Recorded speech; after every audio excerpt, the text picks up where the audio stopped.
Għaddejja b'ritmu maġġel il-konsultazzjoni dwar l-ewwel fażi tal-proġett ta' riġenerazzjoni ta' Triq Sant'Anna fil-Furjana. Din id-darba mal-imsieħba ewlenin tal-proġett, ir-residenti u s-sidin tal-ħwienet fit-triq. L-ewwel fażi se tara li l-karreġġata ta' ġewwa direzzjoni lejn il-belt tinbidel f'żona pedonali. Dan flimkien ma' maddum ġdid u l-installazzjoni ta' sistema ta' dawl moderna li tagħti ġieħ lill-arkitettura storika ta' Triq Sant'Anna. Qegħdin inħarsu li nikkreaw spazju u nimlew il-loġoġ b'attività. Qegħdin naraw ukoll li nkunu qegħdin nirrestawraw il-loġoġ fi Triq Sant'Anna biex nerġgħu nagħtuha dak il-valur storiku u estetiku li ħaqqa.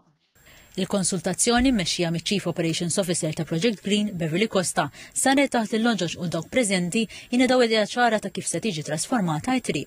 Matul ġew preżentati proposti għal xogħlijiet ta' restawr.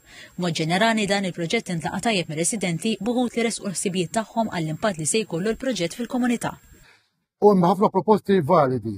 Però min-naħa l-oħra jiena tkellimt fissam ukoll il-Każin Villena li għandu sem importanti u qawwi fil-festa.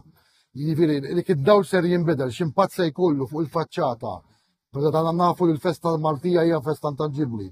Residenti ieħor qal li Triq Sant'Anna għandha tingħata valur mhux biss resident iżda anke għat-turist. Naturalment, iktar ma jgħaddi l-żmien u l-affarijiet jiċċaraw u anki bil-kontribut tal-pubbliku. Nemmen li Triq Sant'Anna se tingħata tarġa' lin-nies kif kienet fil-passat. L-aħħar laqgħa tagħmel parti minn sensiela ta' laqgħat ta' konsultazzjoni fost oħrajn l-Aġenzija ltaqgħet ma' studenti tal-5 u 6 sena mill-kulleġġ ta' San George Preka li nataw l-opportunità li jesprimu l-idejat tagħhom. Il-kap eżekuttiv ta' Project Green Joseph Kuxkieri spjega li bħalissa għaddej studju dettaljatu tekniku ta' traffiku li analizza l-impatt tal-proġett fuq il-moviment ta' traffiku fiż-żona biex l-iżvilupp pedonali fil-fażijiet futuri ikun jista' jiġi deċiż ma' Transport Malta.